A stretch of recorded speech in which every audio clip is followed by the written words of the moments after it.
बाबर हिंदुस्तान आता है और इब्राहिम लोधी को मारकर हिंदुस्तान का बादशाह बनता है, लेकिन इब्राहिम लोधी की माँ स्टिल जिंदा होती है और अपने बेटे की मौत का बदला लेने के लिए रचती है षड्यंत्र। ऐसा षड्यंत्र के मुगल एम्पायर पूरा शोक में डूब जाता है। आज के एपिसोड में इस पर हम चर्चा करेंगे। हम आपको बता देंगे इब्राहिम लोधी की माँ बाबर से बदला लेने के लिए दो हसीनाएं बुलाती हैं यूरोप से, उन्हें जासूसी की ट्रेनिंग देती है और ट्रेनिंग देने के बाद बाबर के महल में खुफिया तौर पर उन्हें एंट्री करा दी जाती है। जब ये बाबर के महल में जाती हैं फूंक बनकर, तो बाबर से मुलाकात होती है। बाबर ने जिंदगी में इतनी खूबसूरत लड़कियां नहीं देखी होती है। बाबर का इन पे दिल आ जाता है और ये बाबर इनको अपने खास कनीजों में शामिल कर लेता है। फिर ये दो हसीनाएं बाबर के महल में शुरू करती हैं मौत का तांडव। आदिल हसीनाओं के तांडव में बाबर के कितने फैमिली के मेंबर मारे जाते हैं, क्या बाबर खुद मारा जाता है, आज के इस वीडियो में हम डिटेल में चर्चा करेंगे।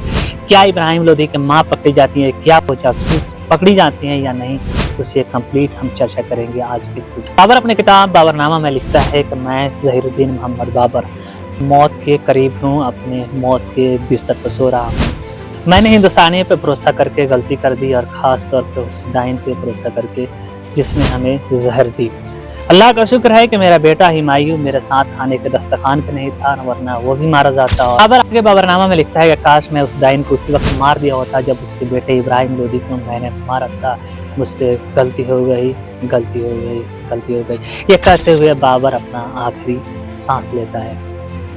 बाबर जिसके बारे में चर्चा कर रहा था वो कोई और नहीं इब्राहिम लोधी की माँ होती है और बदला लेने के लिए बाबर को फैमिली को ऐसी चोट पहुंचाई होती है कि उस पूरी इतिहास में बाबर को इस तरह कोई चोट नहीं पहुंचाया था। हिंदुस्तान पे बाबर के कब्जा होने के बाद बाबर इब्राहिम लोधी के महल में जाता है और उसके माँ से मिलता है और उसके माँ को सलाम करता है और कहता है कि मुझे बड़ा अफसोस है कि शहंशाह हिंदुस्तान इब्राहिम लोधी जिंदा नहीं रहे, लेकिन मैं जहीरुद्दीन मोहम्मद बाबर खून खराबा और नहीं करना चाहता, इसलिए मैं आपसे रिक्वेस्ट करूंगा कि आप इस महल को छोड़ दीजिए।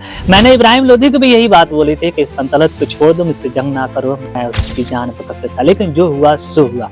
आप इस महल को छोड़ दीजिए और इसके बदले में आपको हम 700 करोड़ रुपए देंगे और आप एक रानी की जिंदगी जिएंगी।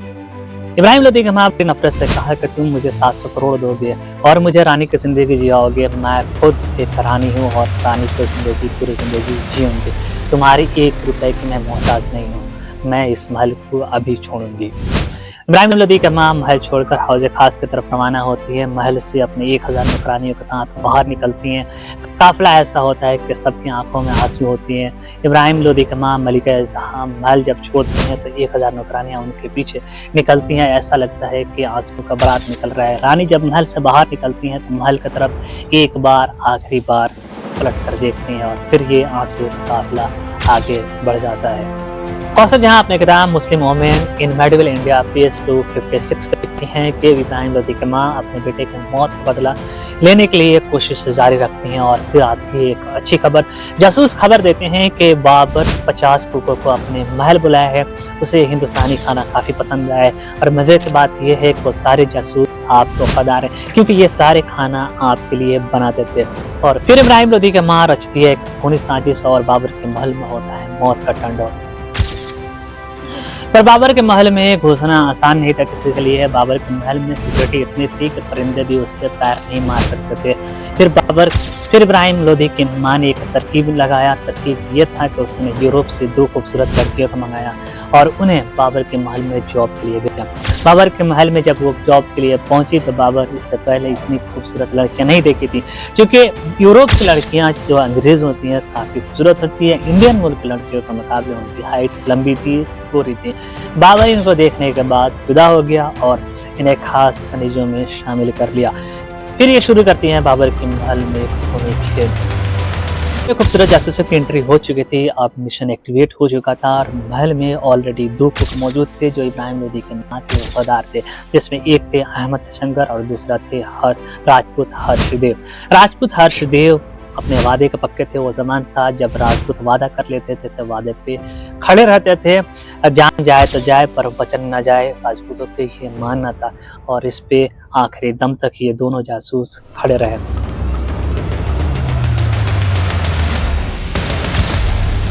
इब्राहिम लोधी की मां को पहले ये खबर था कि बाबर हर्षदेव और अहमद जयशंकर को खाना खाने के लिए बोले गए, इसलिए उन्होंने बड़ी चालाकी से जहर के साथ एंटीडोट भी दिया था और कहा हुक्म ये था कि जहर देने के बाद एंटीडोट इन्हें खा लेना है। क्योंकि जहर 10 मिनट बाद असर करेगा, तब तक ये मल से फरार हो चुके होंगे और एंटीडोट भी पी चुके होंगे और इन्हें इनफ टाइम मिल जाएगा वहां से बच निकलने के लिए। इधर पार्टी लग चुकी थी, सभी लोग खाना खा रहे थे। बाबर के शाही पकवान के सारे लोग लुत्फ ले रहे थे, जिसमें बाबर की पूरी फैमिली शामिल थी, आर्मी के बड़े बड़े ऑफिसर शामिल थे, बाबर के फौज के सारे मंत्री शामिल थे। खाना खाने के बाद बाबर ने निकाला शराब और सबने शराब पीना शुरू की। बाबर ने जैसे ही शराब पी उसको उल्टी हुई और पहली बार बाबर ने शराब पीने के बाद उल्टी किया, तो उसे लगा कि शायद शराब में कमी है, लेकिन एक के बाद एक सभी ने उल्टियां शुरू कर दी। तो इसे शक खाने पे गया, खाने को कुत्ते के सामने फेंका गया तो कुत्ता खाना खाया, उसके बाद कुत्ता तड़पने लगा। ये वाजे हो गया कि आज बाबर को जहर दिया गया और सारी फैमिली को भी जहर दी गई। सारे लोग तड़पने लगे, शाही सारे डॉक्टर्स को बुलाया गया, सभी ने ट्राई किया जहर का एंटीडोट बनाने के लिए, लेकिन कोई भी सफल नहीं हुआ। ऐसा लग रहा था कि मुगलिया सल्तनत का हाथ सफाया हो जाएगा इसी रात। दूसरी तरफ अहमद जयशंकर और राजपूत हर्षदेव महल से भागते हुए कुछ दूरी पर जाने के बाद वो गिर पड़े और उनके भी जहर का असर होने लगा। उन्हें लगा कि हमने जो एंटीडोट पिया है शायद असर नहीं कर रहा है, ऐसा क्यों हो रहा है। तभी वो दो हसीन जासूस उनकी तरफ भागे और आकर कहती हैं कि तुमने जो एंटीडोट पिया है दरअसल एंटीडोट था ही नहीं, हमने एंटीडोट को रिप्लेस कर दिया, क्योंकि हमने दिया है पानी। लेकिन हम तुम्हारे जान को बचाएंगे, फिक्र न करो, तुम्हें मरने नहीं देंगे, लेकिन आधा ही जान तुम्हारा बचाएंगे। वो हसीनाएं उन्हें एंटीडोट थोड़ा थोड़ा पिलाती हैं, उतना ही उनकी जान बची रहे। फिर ये दो हसीनाएं भागती हैं बाबर की तरफ, आगे भागे बाबर के पास आती हैं और कहती हैं कि महल से दो लोग भागने की कोशिश कर रहे थे, हमें शक हुआ था, हमने उन्हें पकड़ा, उनके पास से हमें मिला ये एंटीडोट, वो इसमें से थोड़ा सा पिए हैं, लेकिन इतना बचा हुआ है कि शायद ये आपको काम आ जाए। बाबर मौत के किनारे पहुंच चुका होता है, इशारा करता है कि एंटीडोट पिलाया जाए। ये दो हसीनाएं उसे एंटीडोट पिलाती हैं और एंटीडोट काम करने लगता है और ये हसीनाएं एंटीडोट पिलाने के बाद बाबर सर्वाइव करने लगता है, उसकी तबीयत ठीक होने लगती है, उसकी तबीयत ऑलमोस्ट ठीक हो जाती है। बाबर हकीमों को हुक्म देता है कि जहर का एंटीडोट्स के देखकर तैयार किया जाए, लेकिन हकीम इसमें भी फेल हो जाते हैं। बाबर तो बच जाता है, लेकिन उसके महल में स्टिल मातम छा जाता है, क्योंकि इस मातम में बाबर के वाइफ मारी जाती है, इसके छोटे छोटे कुछ बच्चे मारे जाते हैं और इसमें इसके 30 मंत्री मारे जाते हैं और बड़े बड़े आर्मी के ऑफिसर मारे जाते हैं। बाबर के फैमिली में पहली बार ऐसी क़यामत होती है कि शायद बाबर ने अपनी जिंदगी में नहीं देखी होगी। उस रात बाबर के और मुगल एम्पायर एक क़यामत सा टूट पड़ा था। बाबर ने नेक्स्ट डे सुबह फरमान जारी किया था, जिसने हमारे फैमिली पे ऐसा क़यामत ढाया है उसको हमसे भी ज्यादा दर्दनाक सजा मिलनी चाहिए, उन्हें ऐसा मौत मिलना चाहिए कि पूरे क़यामत तक कोई ऐसा मौत ना देखा हो।